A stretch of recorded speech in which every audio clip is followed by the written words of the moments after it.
Are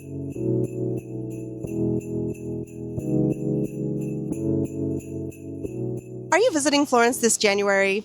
January has big advantages. Smaller crowds, cooler weather that makes sightseeing more comfortable, and usually lower prices on flights and hotels after the holiday rush has ended. If you're new here, I'm Alyssa, creator of the RomeWise and FlorenceWise websites. I've lived in Italy for over 20 years, I'm married to a Roman, and while Rome is home, we visit Florence often. Today, I'm here in Florence with Michaela, who helps create content for FlorenceWise. She'll be sharing what January in Florence is really like, day to day. Hi everybody, I'm Michaela. Living in Florence year-round, January feels very calm and very local. It's when you really notice the city slow down in the best way. In this video, we'll walk you through what to expect in Florence in January, what the weather's like, how to pack, what to wear, things to do, and what you can expect. January is the quietest month in Florence. Even though January is a quiet month, the first few days after New Year's are still considered to be peak season. Things do get quieter after the Epiphany on January 6th. That's also when you'll notice hotel prices drop as well. January is one of the best months of the year for value, especially if you want to stay somewhere central. You really feel the difference just walking around. Even the historic center feels calmer, and you're not constantly weaving through groups. One year, I came to visit a friend for an overnight stay in January, and I was surprised at how quiet the city was. Yes, it was cold, it was even a little rainy, and it got dark early, but I loved it. While I was waiting to meet my friend, I went by myself to Le Volpi e l'Uva, one of my favorite enotecas here in Florence. I sat alone at the bar, I enjoyed a lovely glass of Chianti and some snacks, and I had the best time chatting with locals. It just made me feel like part of the neighborhood. January is also one of the coldest months of the year in Florence. Daytime temperatures usually hover between 9 and 10 degrees Celsius, which is about 48 to 50 degrees Fahrenheit, with nighttime temperatures dropping to close to freezing. Michaela tells me she feels like Florence is much more humid than Rome, and I have to say I agree with her. I came this morning from Rome, and when I got off the train here in Florence, I instantly felt like it was considerably colder than Rome. Alyssa's right. It definitely feels way more humid here than in Rome. These damp, chilly mornings are perfect for visiting some of Florence's most classic cafes. Some favorites include Gigli in Piazza della Repubblica and Revoir here in Piazza della Signoria. In fact, before we came out to film this morning, we treated ourselves to a hot chocolate at Revoir, and it was the perfect slow morning.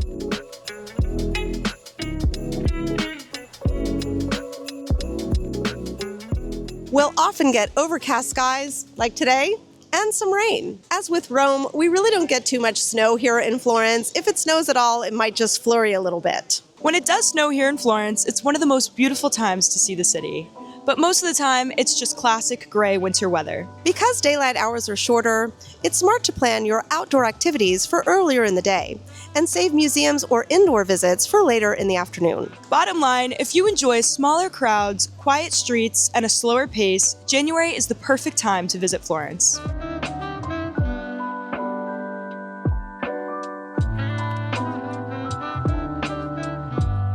Because it's cold and evenings come early, staying somewhere central is especially helpful in January. Living here, you really start to notice how much easier winter feels when you're close to everything. Being able to pop back into your hotel to warm up really makes a big difference. Whether it's near the Duomo, along the river, or in the Oltrarno, central neighborhoods feel especially cozy in winter. So what should you pack when you visit Florence in January? Layers, sweaters and long sleeves, a warm, water-resistant jacket, comfortable, sturdy shoes for cobblestones, and a hat, scarf, and gloves. As I often recommend when I talk about what to pack for visiting Rome in winter, one of my favorite things to wear in winter is a waterproof hiking jacket that has a removable shell or lining. This means you have 3 jackets in one. On especially cold days, I'll put a pair of tights or leggings under my jeans, and it really makes a difference. As you all know, I say this for any time of year, comfortable walking shoes are essential. And these should be shoes you have already broken in. I would suggest coming with 2 pairs of shoes, one really comfortable pair of walking shoes and one pair of walking shoes that is waterproof. Make sure the shoes have good grip. As you can see, The streets in Florence can be really slippery when they're wet, and in winter, they're wet a lot of the time. And don't forget to pack quality walking socks as well, because nothing will ruin your day more than walking around in quality walking shoes with thin socks that give you blisters. We may get the occasional blue sky day, but expect crisp air and some drizzle. If you dress properly, January is very comfortable for sightseeing. And the good news is, you're not likely to get overheated. We've linked our full January in Florence packing guide below.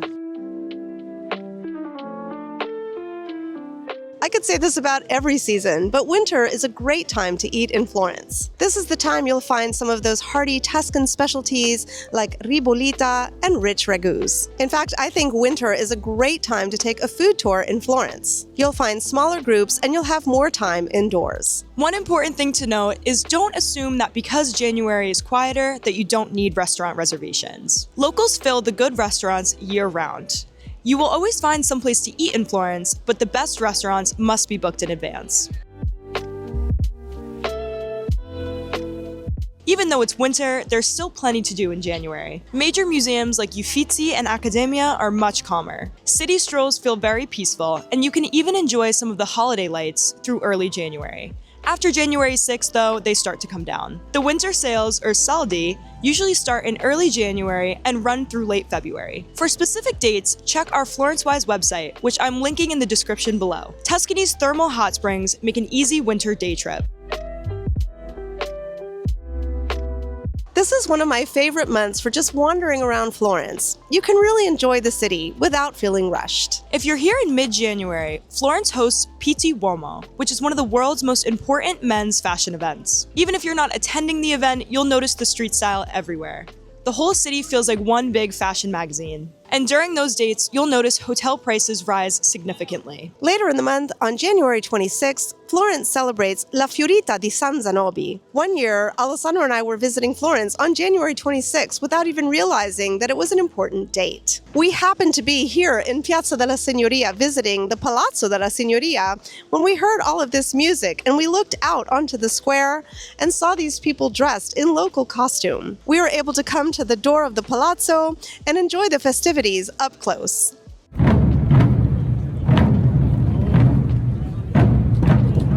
Also, don't forget that on the first Sunday of every month, state museums offer free entry. If you plan to visit the bigger museums on free Sunday, like the Accademia or the Uffizi, you should know that they will definitely be packed, so you should plan to get there as early as possible. First of all, these museums on free Sunday are always packed. Second of all, the first Sunday of the month is going to fall close to New Year's, which is when Florence is still at its busiest. Now, if you want to visit the Accademia on the free Sunday, you can take your chances.